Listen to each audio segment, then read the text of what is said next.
What's going on, y'all? Welcome back to another episode of Sport Exposure Podcast. As you guys know, we are here to expose sport stories, sport experiences, and really create a safe space for student athletes past, present, and future. Today, we have the #1 class recruit in class of 2029, Harlem McNeal. How are you, Harlem? I'm great. How you feeling? You ready to get into it? Yes, ma'am. You ain't nervous or nothing, are you? Nah, not no more. Okay. This your first time on the podcast? Yeah. Okay. Well, I also want to tell you are our youngest podcast guest this far. So before we get into it, I always ask people, our motto here at Sport Exposure is celebrating triumphs and learning from defeats. When you think about that motto, when you think about your sport experience and your sport journey, what comes to mind? The moments, the bad moments, not all bad, like the struggling moments when I wasn't good and stuff. I'm still not good, but like, excuse me, what you mean you're not good? Like, I'm not great yet. Like, I'm trying to be better. Humble, love that. Okay. Yeah, trying to be better. But when I wasn't good, I couldn't dribble the ball between my legs. I used to lift my leg up to go between my legs and stuff. You're stuck? Yeah. I remember them days too. Okay, so that leads me to my first question. Where did basketball all start for you? It started when my older brother used to play, and I used to watch him play, and it inspired me to play. So I started playing, and once I started playing, I started to love the basketball game, and that's how it is. So how old were you when you first picked up basketball? I'll say around eight or 9. That's not too long ago. Nah. So how did we get here? #1 in your class from 8 or 9. What's that, like 6, 7? What, you 15, 14? 15. Okay. So that was 6 years ago. Yeah. And now you're #1 in your class. Yeah. Walk me through that. Teach me something. I was going to school. I wasn't training like that or nothing. Then I started doing homeschool, and then my dad started training me every day, and then I just started going far after that, and I started turning good. Okay, so when you were first getting started, like in your mind, you say you're not good yet, you're not great, you want to be great. That's what we're pushing for. Yeah. But in the beginning stages, what was that like? Because that could be a struggle, especially because 8 or 9 sometimes can be considered a late start for people. Yeah. And considering 5 years later, 6 years later, you're #1 in your class. Yeah. It was like a struggle and stuff because I wasn't good at all or nothing, and I was watching other people who was about my age who were good, and so it started motivating me and stuff, and I started turning good, and then now I just kill everybody on the court now. I like the way you said that. So when you were first getting started, what kept you going? What kept me going was, I'll say, my parents. My parents kept me motivated, kept me locked in on basketball only, and my brother, I know, me and him fuss a lot, but he helps me a lot and everything. So yeah, they're my motivation. Is there anybody specifically that inspires you? Probably my mom and dad. My mom and dad, they inspired me to work hard because I see them work hard every day when they go to work and stuff. So it inspired me to work hard. And a lot of us that play sports, specifically in the Black community, we come from communities and situations that aren't necessarily the best. And like you said, I can also attest to seeing my mom, being a single mom, grow up, just grinding hard, doing, making sure I was good by any means. And that inspired me alone. But being so young and having that mindset already, what did that do for you? Like, not just athletically, but as a person? Because you're just getting started. This is just beginning for you. Yeah. It did a lot for me because I love my mom and stuff, my mom and dad, and watching them struggle, and sometimes we have to, like, we can't get everything we want. We won't rich or nothing. So that helped me a lot. And especially when I have an older brother and a younger brother, it's a struggle. So yeah, so that's pretty much. So what does it mean for you to be a middle child? You got younger eyes looking at you. I'm sure you got older eyes looking at you. Yeah, middle child, it's tough because sometimes, like, of course, the youngest always gonna get spoiled. The youngest always gonna be spoiled. Yeah. And then the oldest, that's always gonna be like the firstborn. So the middle child, you keeping the balance. Yeah. So I'm like just in the middle of it. Okay, so as an 8th grader, let's talk about some of the lows that you've experienced as an athlete, or maybe not as an athlete. The lows, my probably people hating on me and stuff. That's probably the lows. Sometimes I felt down and stuff, and I was losing confidence. But now my confidence is through the roof. I know I bet on myself every time. So I feel like I'm better than anybody I step on the court against. So yeah. So what age would you say that you had to fight that? I say the haters came like around I think 12, around 12, when I really like started traveling and playing against people. That's how I really started getting hate. And what did that hate look like or sound like? Was it people close to you? Was it your friends, family? Was it outside people? Because that also plays a part in how we feel on the other side. Yeah. It was people who called themselves my friends. Like they'll out of nowhere, I'll find out from other people they're hating on me behind my back and stuff, so I had to cut them off. And sometimes it'd be adults be hating on me too. So. And how did you handle that? Because that's tough. Yeah. Even as an adult, it's tough. But to hear you say that at such a young age, to know that, everybody's not going to be for you. And you'll learn that throughout your journey, it's going to be a lot more people that's against you than they are for you. Yeah. And you would think that because of the rooms that you're in, because of your accolades, you would think that more people would want to be for you. But it's really the opposite. Yeah. But talk about the mental aspect of that. Because like I said, for your age to even say something like that is inspiring, because I know people my age that still don't have that. And that's to me, that's kind of like the go-to rule. Yeah. Yeah. I'll say what helped me through it was the man right here. Okay. Watching him, seeing his mentality. That mama mentality. Yeah. Seeing his mentality helped me out a lot. Helped me keep my mental strong. So every time it happens, I'm used to it now. So I shrug it off. So what would you say that your lowest moment thus far has been? My lowest moment so far was probably after this one tournament. When I didn't play, and it was like a real big tournament. I didn't get in the game that much. That was probably my lowest moment. But I learned from that moment, and now the person who did it to me, I want to know I'm coming for him. I like that. You heard that. But walk me through that moment, though. Walk me through immediately after the tournament and how you got to where you are now. Because that's also a stepping stone as well.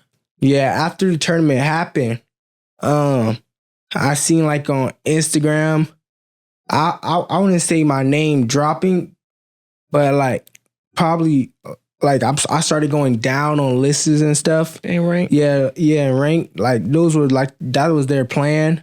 That was their plan to make me go down on the rankings. But then I'll probably say it actually hurt me for I'll say a month or so. And then after that, I started seeing and the team that happened from, I played them twice and I killed them. So I was they're doing it because I killed them and they know I'm better than that. So that helped me motivate me. So now I'll forget about it now. And you are all over the internet right now. Yeah. How is that fame for you at such a young age? The fame, I don't really pay that much attention. I make sure I just focus on one the main goal, because I'm really not nothing yet. Until I get to the college level and stuff. That's when I really know I did something. For sure. My dad helps me keep a level. My dad and mom helps me keep a level head too. How they do that? my dad tells me I'm not nothing every day, like basketball wise, and to make sure I stay humble and work hard. And by like I'm not dunking yet. I see other people dunking. My dad shows me that, and it helps me work hard now. So what is I heard you mention early on that you're homeschooled now? Yeah, I'm home. Well, no, now I'm going to school now. Okay. Yeah, I was homeschooled when I was younger. I mean, I was homeschooled last year. Okay. Yeah, I've been homeschooled for about 3 years, 3 to 2 years. And I'm sure that opens up a whole new door of being able to train when you feel like it. Yeah. So how would you say that homeschooling has benefited your athletic journey? It benefited me a bunch because I won't like around a lot of people or nothing. I was like just training by myself, getting better. Like while people sitting in class doing work, I still do work, but while people sitting in class doing work, I'm working out and stuff. So it helps me I'm like by them now. So what does your workout schedule look like? So walk me on a typical day-to-day of Harlem. A typical day is I wake up at like 5:30, 6. I walk to the gym. After I do the gym, I come home, I do my schoolwork. Then after I do my schoolwork, I take a nap and then I do another workout. And then that's pretty much it for the day. Or some days I have 3 workouts. Oh, wow. I work out outside of my dad, T-Mill or my uncle Hassan. Okay, so it sounds like everything in the family, huh? Yeah. Do you have any outside trainers? Yeah, T-Mill, he's like an uncle to me, but he's not really my uncle, but he's pretty much outside trainer. My outside trainer. If you call him family, he family. Yeah. Blood is who we choose, okay? Yeah. And like I said before, with you having the fame that you have, what would you say your coolest moment thus far has been? It could be athletically, personally. My coolest moment was I went to this one camp and I got posted by Slam High School. So that really made me real happy, and I started getting followed by a bunch of celebrities and stuff. So that pretty much. Do you interact with them at all? The celebrities, or they do interact with you? Yeah, I'm cool with Jamal Crawford because his son's in my class, and a bunch of other like famous NBA players and stuff. Yeah, some rappers too. Like my uncle Jim Jones, he's real cool. I chill with him in New York a lot. That's tough. Everybody can't say that now. Yeah, nah. So, like, in your conversations with these celebrities, I mean, I would consider you a celebrity now, too. Look, if I had them people follow me, I'm a celebrity, too. What type of conversations are you having? Are they motivating you? Are they just showing love? Or like, good luck? They motivate me. They make sure, like, they give me the right advice, just like the stuff they've been through, make sure I don't go through the same stuff they've been through. And, yeah, they also help me keep a level head, too. So when you talk about advice, what would you say the best advice that you've gotten from a celebrity this far has been? The best advice I got from a celebrity is probably... And who was it from, too? Probably from Jim Jones. He always tell me, like, bet on myself. Like, really don't trust nobody like that. Trust yourself and your family. That's the only people you really can trust is family and yourself. For sure, for sure. So outside of basketball, who is Harlem and what does Harlem like to do? Outside of basketball, I'm real cool. And I like playing with my brothers. Sometimes I play video games with my brothers and stuff. And I also like cooking too. You like to cook? Yeah, I like to cook. Can you cook? Yeah, I can cook. Because one thing to like is nothing, can you do it? Yeah, I could cook. I be cooking because when my mom comes home late from work, I cook for the family. Okay. Yeah. What you be making? Let me know something. He's a family man, y'all. I be making all kinds of things. I could cook shrimp Alfredo, shrimp and chicken Alfredo. So you make your Alfredo from scratch, or you using the jars? Oh, I make it from scratch. Okay. Yeah, I know how to make that. Spaghetti, cheeseburgers. I be making honey, like like spicy honey shrimp and stuff. I be cooking a lot of stuff. You on to something? Yeah, that's just a few things. How'd you learn how to cook? Who taught you? My mom taught me how to cook. So what would you say the family's favorite dishes by you? By me, probably my chicken and shrimp Alfredo. I make that a lot. Oh, that's your go-to? Yeah. So what's your favorite food? Chicken and shrimp Alfredo. Oh, that's why you're so good at it, Yeah. huh? So outside of sports, like what do you want to, obviously the goal is always to go pro, right? Yeah. But what else do you want to do? What else who do you want to be when it's all said and done? Because, you got a lifetime ahead of you. Yeah. And that could be, whether it's a position, that could be what your character is like, what people know you as, what you remember as. Yeah. Outside of basketball, I want to be okay. I want to make millions, but probably off making. I'll say cooking too. Yeah, probably cooking. Dang, if I would have known, we would have had a little cooking class or something. Yeah, we're going to spin a block on that. Have a cooking class hosted by Harlem. For real. So, again, like I said, your journey thus far is inspiring, even at my, I guess, big age compared to yours. But you have what are you most looking forward to? Because you haven't even entered high school yet, and then we talked before behind camera, but he's an 8th grader playing varsity already. Yeah, and he already had his first game. And just run a stat line for me. Oh, the first game, 27 points, 10 assists, and like I'll say. Cause they're bigger than me, so probably I'll say like 6 rebounds, 7 rebounds. I won't average in that too. I won't average that at all. So how was that? Like, what type of pressure was that for you as an 8th grader playing varsity? That comes with pressure. That comes with upperclassmen probably trying to put extra pressure on you. Yeah. Trying to see what you're gonna do, if you can do it, if you're gonna perform, if you're gonna live up to the hype. Yeah. It's really not no pressure at all because I love doing it. I've been playing up since I was younger.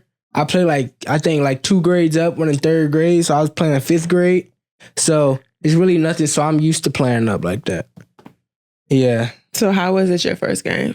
Like, obviously you did well, but like going into it, like, were you nervous? Like, nah, I was excited. I was excited to play the first game of high school because it's good. It's always good to play against people older than you. It is. Yeah. It is. I tell kids all the time, I think that's the best way to get better is playing people that are better than you. And for sure. It makes you that much better by playing people that are 2-3 times that much better than you. Yeah. And have you, how do you manage your personal life and then the life of Harlem, the basketball player? I manage it by I keep basketball one thing and my other life one thing. So my personal life is really me just having fun and stuff. Basketball, I'm having fun too, but it's a different type of fun on personal life. So what's your fun like? I know you mentioned playing video games, playing with your brothers. It sounds like you're a family man. You like to do a lot of stuff with your family. Yeah. So what type of fun do you like to get into? I like watching movies with my family. After while we eating and stuff. Like every night, watch movies and probably play video games with my brother. With my brothers. You got a favorite movie? My favorite movie, probably He Got Game. Yeah, He Got Game. Probably my favorite movie. Makes sense. That's on brand. Yeah. You like loving basketball? Yeah, I love loving basketball too as well. But you like which one better for you? Which one better to you? He Got Game because I could. Go ahead. He Got Game because I could more relate to it. Jesus Shuttlesworth training with his father and stuff. So yeah, probably that. Because as I got older, I realized that loving basketball is the storyline is trash. Yeah. If we're being honest, as a women's basketball player, it's no way I'm contemplating on breaking curfew for any dude. Sorry, it's not happening. And even down to and I feel like that's something that's a conversation now, how trash loving basketball is. But I feel like a lot of movies inspire us as athletes. Yeah, there's a lot of athletic movies or sport movies that if you sat on the couch, if you talk to a student athlete, they're going to refer back to, He Got Game or Coach Carter or Friday Night Lights or whatever it is. And And what do you say, like anything that's not sport related, right? Yeah. That has inspired you? I know you talk about your mom and dad. It could be a movie, it could be a rapper, it could be... I'll say probably the movie Snowfall. Not a TV show Snowfall. Okay. You gotta explain that one. Yeah, the TV show Snowfall. It's a real cool movie because like his friends at the end, when he helped them get to where he was coming up and he brought them up with him. Then when he was coming down, they betrayed him and stuff. So it helped me, it inspired me by like explaining that like, don't trust nobody, like how I said before. Don't just trust family and stuff. Well, and sometimes you can't trust family because in the show, family talk about it. Family betrayed him. Family betrayed him and I think stole money from him. For sure. Yeah. So what's your pregame ritual? Pregame ritual, I'll probably eat some candy to give me some energy and play music. What kind of candy do you eat? Skittles. Yeah. That's your go-to? Yeah, Skittles. And what's in the headphones? What we listen to? OT7 Kwani. And probably right now, Gunna. Okay. And what's some other ones? I listen to Jim Jones too. I mean, you got to. That's Yeah, I got to listen to Jim Jones and Kendrick Lamar too. Okay, that's a nice little spread. Yeah. That's a nice little spread. And sometimes if I'm feeling smooth, I'll listen to Sade. Oh, yeah. What you know about that? Talking about you feeling smooth. What you know about Sade? That's before your time. Yeah, my dad and mom used to play that Sade a lot. Okay. And you reference back to your family a lot. Yeah. And it's a lot of things at home that influence us as people. Yeah. That we don't necessarily realize until we look back and like, oh, I got that from my mom, I got that from my dad. Yeah. Or like, a situation specifically may be the reason why I started a podcast, or for me, it's like it's multiple situations or reasons why I speak the way I speak and talking to student athletes. Yeah. So what would you say that some of those situations are for you? I'll say the situation is probably seeing my parents work hard and stuff and inspired me. It's like, I gotta work hard or you ain't gonna be able to make it. And my dad and mom always tell me every day, like, you don't want to be like me. You don't want to have to go to work every day or work for somebody. You want to work for yourself. For sure. That's always the goal. Yeah. That's always the goal. So what are you looking forward to right now? Looking forward to next year, my freshman year, playing high school in California. That's what I'm really looking forward to, playing high school in California, playing high school ball. You already jumping past this season. We only had one game. We said, you know what, after we're going to freshman year. Yeah. What about this year? We ain't... This year... You already proved that was too easy, huh? Yeah, this year I'm really looking forward to low-key just having fun. Just having fun playing the game I love. That's really what I'm looking forward to. So if you could play against anybody right now, one-on-one, be careful with your answer now because they might see this. If you could play anybody one-on-one, I'll say I want to play John Morant. John Morant for sure. Okay. John Morant. I want to play John Morant. You winning? You gonna be there? I'm winning for sure. What's the score? Y'all favor each other with the locks and whatnot? Y'all could be cousins. Yeah. The scores, I give them 5 to 10. If we're going to 10, 5 to 10. 10 your way? Yeah, 10 my way. 10 my way. I know that's right. Yeah, John Morant ain't never had to guard me before. Talk your stuff, kid. Talk your stuff. What did you say your hardest opponent has been? I'll say my hardest opponent was me playing. When I played high school, I played this top high school team, Hillcrest. It probably wasn't the player because they play like as a whole team. It was probably that whole team because they were like really, really big and stuff. So yeah, that's probably my hardest. And, sport exposure, we're all about a lot of different things. But one thing I like to highlight, it's a lot of things that a lot of skills and knowledge and stuff that are instilled in us as athletes that transfer over into other areas of life. Yeah. So what are some things that you would say already that you learned from being an athlete that also applies to other areas of your life? For me, being an athlete is, I'm gonna go back to it. Trust nobody.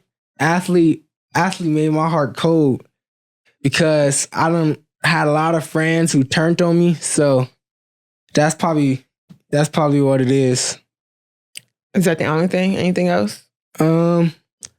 Basketball also helped me to work hard, not just in basketball, like in life period, to work hard and go earn it and stuff. So yeah, that's probably it. So when it's all said and done, and this may be far, far, far out from now, many years from now, what do you want Harlem to be remembered as? I want Harlem to be remembered as not just as a basketball player like Jaylen Brown. I want them to know me as that I'm good at basketball and smart off the court too. Like if I won't play basketball, I could be doing other stuff. So I'm not just a basketball player. So have you ever thought about any other ventures like, that you would want to jump into outside of just being a basketball player? Probably being like around basketball, doing stuff around basketball, like going like a TV show or something, something like that. Like talking sports, yeah, maybe? like talking sports, like being an announcer maybe or something. I don't know. Okay. Are there any sport professionals that aren't necessarily playing that inspire you, or that you look up to? Not really. Probably like you talking about like basketball, correct? Mm-hmm. Kobe Bryant. Kobe Bryant inspires me. He inspires me every day with his mentality and stuff. So he inspires me to work hard on and off the court and also be a dog on the court too. So we talk about the dog, the Mamba mentality. Who would you say that you model your game after? Ja Morant. I'll probably say I model my game after Ja Morant. And you gonna crush him like that, 5 to 10? Yeah, because I know all his moves already. Respect. I can respect that. I can respect that. Yeah. So here, like I said, Sport Exposure, all about exposing our experiences, journeys, and the things that we go through so we can inspire the next generation of student athletes. So if you're talking to your younger self, your younger Harlem, what would you tell him? I'll tell him, don't ever let no one destroy your confidence. Just keep going. Know your worth and everything. And how did you get to that point? Because to hear that coming from a 15-year-old is very wise. Yeah, because I have people every day, even sometimes when I play my teammate, when I play on other teams, like they're competing against you, trying to and the coaches too, like they're trying to like crush your name and stuff. Yeah. So that helped. That's like probably how I got my mindset. Okay. And where can we find you? You can find me on Instagram as Harlem One Most Hated, and on TikTok Harlem. Speaks for itself, huh? Yeah, and then on TikTok Harlem.worlds with 2 Z's. Okay. Well, thank you so much for sharing your story. Yes, ma'am. How you feel? You did amazing. Yeah. You feel like you do it again? Yeah, for sure. That was light work, right? Yeah. Did that create a safe space for you? Yeah. Good. Well, thank you again for being here. And we'll be looking out for you this season. Thank you, for sure. We'll catch y'all in the next one.